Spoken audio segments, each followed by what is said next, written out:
Talk to us, because there's been several arguments here and there, reaction to the outcome of the election. Yes. When you look at the turnout, when you look at everything that the voting pattern, and all. From your perspective, there are those who said the people of Edo spoke. Others said that they were denied, and some other person said it was a matter of the highest bidder that came to play. But from your perspective, what played out? Well, you see, usually when elections go like okay, after every election, because there are usually interests are multiplied. Okay, some go this way, some go this way. So depending on where the pendulum swings exactly, because there are some people whose expectations were not met. So those people will say it's a rape on democracy. Some of them whose expectations were met will say, okay, this is the best that has ever happened. Some of them who say, okay, this is how it ought to have gone. Then some people say, okay, I remain, just let it go the way it goes. But having spoken, having said that, I think we have a lot to learn from this. And I am particularly bothered that in 2027 general election, I hope their apathy will not even be worse than this.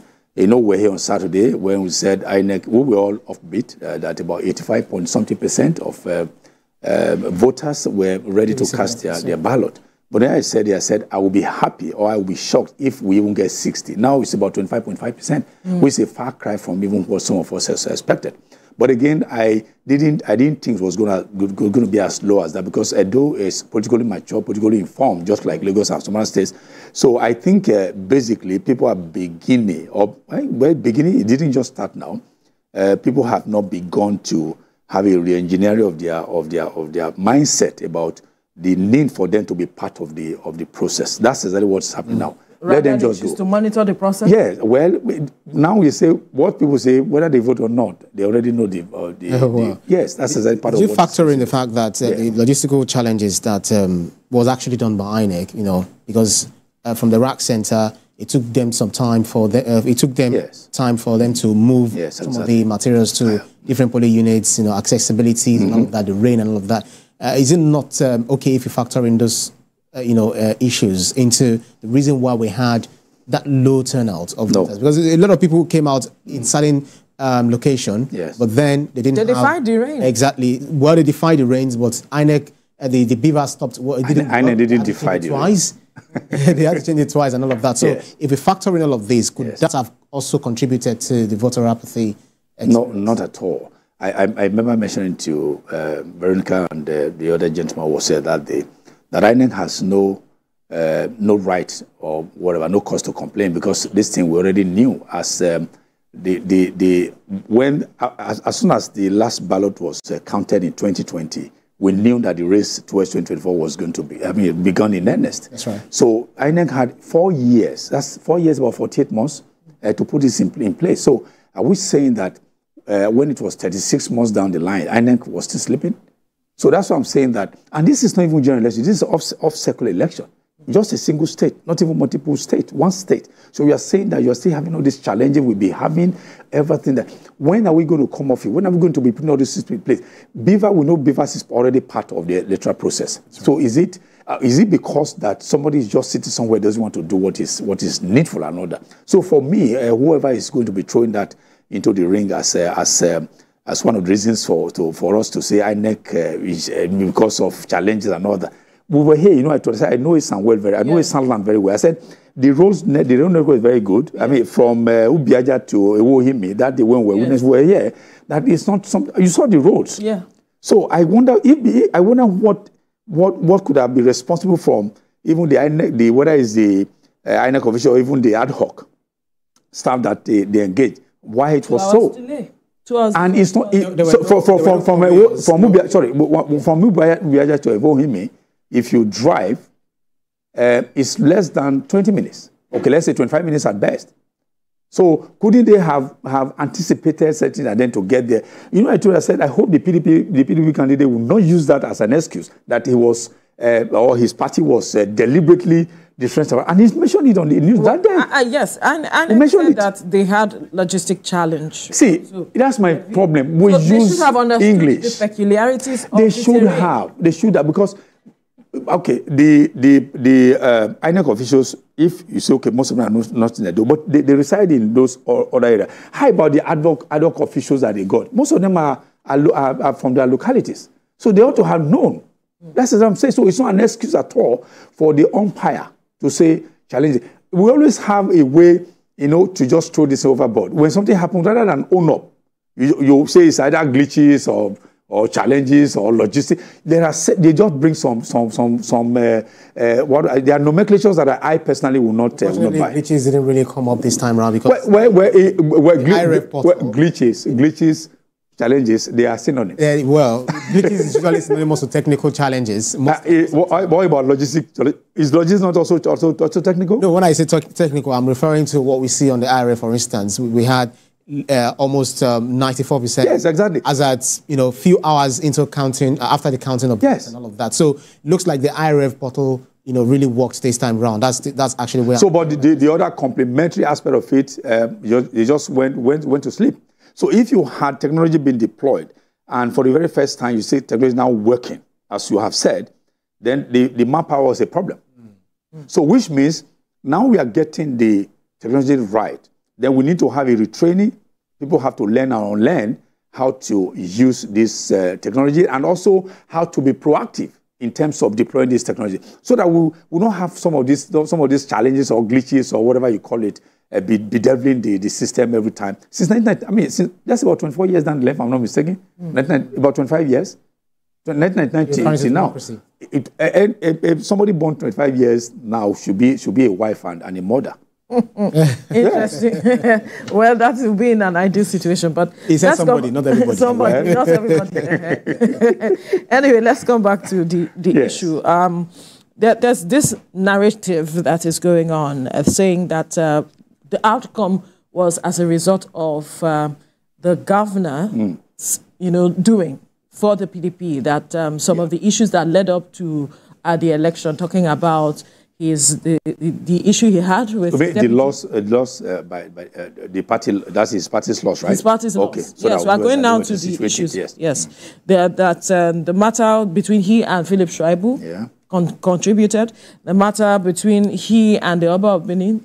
The other issues around it, that he did not properly handle this matter. So that is what counted against the party. I wonder if you share same. Well, I'm not going to depart from that because, as I said, I'm Edo. I'm not just Edo. I'm an active player there. I told you I was a spokesperson of a party there before, so I understand some of these things. And one thing you must know is that I don't know if it's mentioned on another platform that you have two schools when you talk about leadership, particularly political leadership. You have two schools. You have a student of power. You have a student of politics. All right.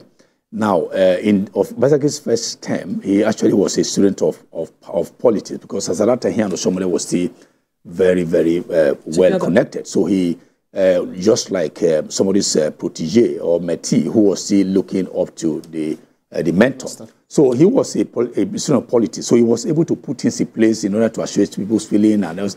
But by the time he got to the second term, became a student of power.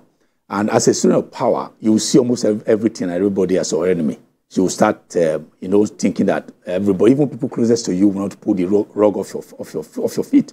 So once you become a student of power in an political environment, then you are bound to have enemies. And some of these enemies will be those people who head up the ladder for you to get to where you are. That's in the case of Shuaibu, who I mentioned. Now, we must realize that he came from the private sector. So as somebody calls himself a technocrat. He didn't have a structure on ground. That's Governor Basek, the outgoing governor. He didn't have it. So the political structure I meant. So the structure that actually gave him that rise to that level was a structure for Osomole, which of course, the structure of Osomole had a general, in the manner of speaking, in Shuaibu. All right? It was after that when they had a problem. Then Shuaibu now used that structure to help him get his second term. Then he now fell out with the general who was army general who was leading both in front and everything. He fell out, and then the general withdrew his troop. So it was too late for him to start getting a structure in place to help him. That's exactly what played out. Then we all know, all of us, I mean, my great-great-grandparents are from Benin, within Oba this area. So I understand you don't, see, you can fight with the governor, you can fight with the party chairman, you don't fight with Oba Benin. I don't know about others. You don't, we all revere him, and it is rightly so. Now, you're talking about things about culture in Edo. Anything culture, you have, they are all resident within the palace, or the palace structure. So when you now talking about returning of, it's revered. We're talking about returning of all the certificates and all that. You expected that by default, this should be under the traditional institution. Yeah. But you were now trying to, and they told you, leave these things. So no, what was he trying to gain? And then it was an affront. And the Benin and the Edo traditional institution didn't take it lightly. And everybody who had influence somewhere were beginning to use it as, okay, we're going to punish him and all that. And then again, Oshomole, for him, as you know, I told you, I said it's going to be a contestation between two gladiators. So Oshomole also saw this as a way to take his pound of flesh, to tell him that I brought you up and I know how to win the game and all that. So these are some of the potpourri of everything that happened. So if you look at it holistically, it's not essentially, because some people said one of these things, some of these things that you mentioned could have been the reason why the PDP lost. So others said it's actually a verdict on the PDP's performance of 8 years. But if you look at it now with what you said, would we say that it was a battle of ego, battle of superiority, not a verdict on his performance as governor? Okay, I mentioned potpourri. So it's here and there and there. You cut from here, you cut from here, and then you box it up. As I said, when he was a student of politics, he actually started doing certain things. Again, you must be very careful. When you are running as a leader, you are leading people, particularly predominantly rural. You have to be very careful. I think Obasanjo's policy were too elitist. That's why they call him MOU governor. He sent the MOU. Somebody in my village in Okbohumi, for instance, in one East local government, though we are educated, we are professors from my town and all that, MOU may not resonate with him. So just come there and say, okay, this route that's leading to so place from my place to Uzeba will be tired. The person will understand, and they see Caterpillar and bulldozer coming there and they're tiring it, then they will give you a thumbs up. So are you saying you didn't do much? There were too many MOUs and no actions on ground for the people to see. Politics, dividend of democracy is not about what you are telling them, it's what they are seeing. So in fairness to him, he had all these great ideas, grandiose ideas, if you will, that he was going to turn Edo into some certain things and all. But we had too many paper policies and all that. So it didn't resonate with people. It seemed as if it was too elitist, even though, as I said, Edo is also predominantly educated. But again, the everyday people, there are certain things they wanted to see. But you were just doing all this. So the policies that seemingly so, they were seeming to be too elitist. They didn't resonate with the people. So that also caused a disconnect between him and the everyday people. So by the time he settled down, he wanted to do something new, then this fight came in, and then he became a student of power. And they started to see how he can first of all safeguard his domain, politically speaking. Then he was doing that, now reaching out what the French call rapprochement, getting to, replacing people who had left and all that. But it was too late for him. Right. So, and then Asolime Godalo now inherited that burden. Right. So left on him, he could have had a better showing, but he inherited the burden left behind by association. Burden by association. Okay, interesting. Anyway, let's shift a bit now to the Labour Party. In fact, a lot of persons said that this election is a reflection of our democracy, growing democracy, because it moved from what we used to have as a 2-horse race to a 3-horse race, and a lot of persons felt they were the third horse in this election. But at the end of the day, they're showing just over 22,000, a little over 22,000 voters were recorded for Labour Party. And we have seen the governorship candidates saying that it was a matter of the ticket being sold to the highest bidder. I wonder, because the people you said they are elitist. And in fact, someone here said that they would not, he knows that Edo people will not sell their votes. So one of the guests we had said they would not sell their votes because they would not call a cow, uncle, something like because that. Because they want to eat it. Because they want to eat it. So it's what played out for the Labour Party. Okay. Is it that the candidate was not popular, was not known, and the people needed to know him, perhaps, before they can support him? I think I mentioned here on Saturday that I was always cautioning people, if this election was going to be a two-horse race. And I kept saying, even whatever platform found myself, no, people say, I said, it's going to be a two-horse race. I told you I was in Benin in June, moved around and all that. I felt all this. See, what happened in 2023 was as a result of the influence of the obedient movement. The Imam, what's his name? Imam, I forgot his name of this Ned, the mass somewhere, the guy who, the young man who is represented those South at the Senate that's on the Labour platform. He cashed in on that because the movement was big, particularly again you had the influence of the diaspora and those. Because also their influence is also very high. They may not be voting, but they with very big, influence that because this diaspora remittances. They will tell you, okay, please better get it right too, because we can't be sending money to you every time. I mentioned it. Good.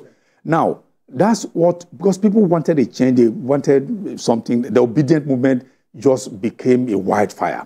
So somebody just cashed in on it, and then he won. By the time they settled down, then the politics of Edo and the way everything is configured now became very, very commonplace. It became a clear-cut thing that Labour actually isn't domiciled in Edo. Labour isn't not an Edo resident in the manner of speaking. So Olumide Akpata also came hoping that the trend will continue. In fairness to him, Labour was very popular within the Benin metropolis. That's the not even all the Edo South, but particularly the metropolis. Because of what? Because of the preponderance of the Igbo population over there. People still don't look at that. Because you have so many Igbo people in Benin who are traders. Some of them have built houses. Some of them have intermarried and all that. So they are like Igbo Benis. I call this because I used to joke that they are half caste. Their children are half caste. Igbo father, Benin mother, or Edo mother, and all that. So that influence was there for them in 2023. But over time, the focus now began to shift back to how it was. So, but Olumide was late to the party. If Olumide had come in 2023, he would have made a very great showing. But he came late to the party when people, after the drum had been beaten, everybody had taken their gongo back home and all that. He came to the fray. That's exactly what affected him. He is popular, but he came back home also, as I said, late. Then the mundane issue, I told you it's very pedestrian. I told them on Saturday about his name. His name also didn't work well for him. Really? Yes, I'm telling you, I'm from Edo State. The Edo, we do answer Yoruba names, but it may sound very funny, but very pedestrian. But again, don't push it away with a wave of the hand. You can't. People were saying. I saw that I was in Benin in June. They said, how can I have an Olumide Akpata as the governor of Edo State? Edo. Then you now have somebody answering through the Yoruba names. If it were John Akpata, or Olumide Osage, but Olumide Akpata, which was why he quickly rushed to now bring his Benin name. Say, my name is Olumide Osage Akpata. But as I said, it was too late. You understand? So these are modern issues, pedestrian issues that you can't wish them away. You understand? But I'm not saying you should do a change of name because you have Dele Momodu. Dele Momodu is a normal person from my local government. You once upon a time had Dele Giwa. These are Edo people. That's to tell you that we answer Yoruba names. But they might have been a bit encouraged if you have one of them to be Edo. It depends on how the ties. Depends on how, exactly. But two Yoruba names, and you want to. So the executive governor of Edo State, Mr. Olumide Akpata. How? Though they will say it's Akpata that has K. Yoruba, you don't have K. But the same is straight pronunciation. So these are the things that dominated even the discussion around his candidacy and all that. But as I said, he came too late to the party. The party had closed before he came.